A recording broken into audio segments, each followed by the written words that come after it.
ঢাকার ব্যস্ত রাস্তায় প্রতিদিন ভোরে রিকশার ঘণ্টা আর বাসের হর্নের শব্দে দিন শুরু হতো রায়হানের। বয়স তখন ১৭। বাবা হারিয়েছে ছোটবেলায়, মা একটি গার্মেন্টসে কাজ করে কোনো মতে সংসার চালান।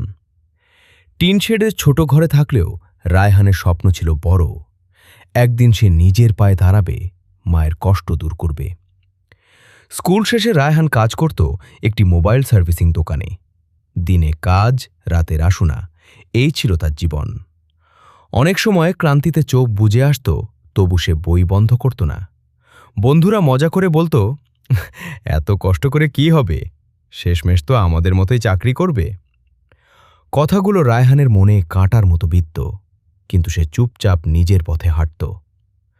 একদিন দোকানের মালিক হঠাৎ দোকান বন্ধ করে দিলেন। কাজ হারিয়ে রায়হান ভেঙে পড়ল। ঘরে ফিরতে লজ্জা লাগছিল, মায়ের চোখে হতা দেখতে তার কষ্ট হতো। সেদিন রাতেই সে সিদ্ধান্ত নিল, শুধু অপেক্ষা করে বসে থাকলে চলবে না।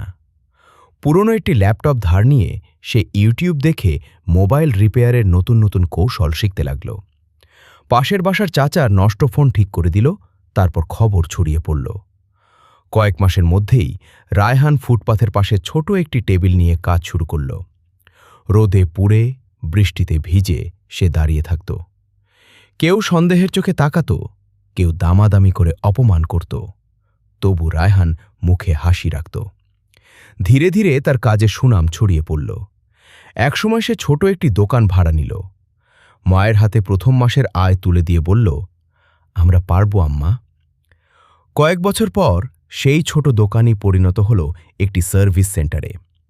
রায়হান আশেপাশের বেকার তরুণদের কাজ শেখাতে লাগল। একদিন সে নিজের ছাদে দাঁড়িয়ে শহরের আলো দেখছিল। মনে পড়ল কতবার ভেঙে পড়েছিল, কতবার হাল ছেড়ে দিতে চেয়েছিল, তবু সে থামেনি। শিক্ষা: জীবন সবসময় সহজ হয় না।